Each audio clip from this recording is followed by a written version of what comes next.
Alright guys, I tried to find any guide on YouTube to try to replace this I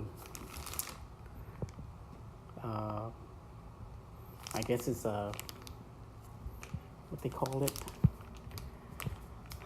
this signal.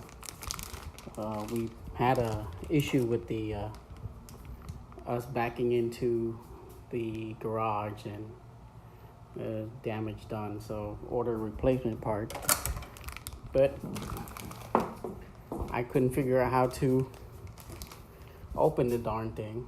But this is finally got it open without damaging additional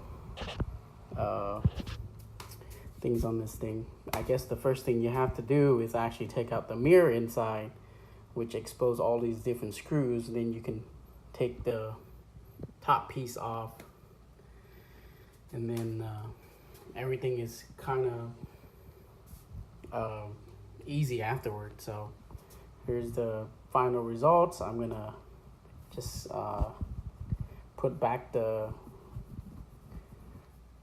side mirror and then go from there.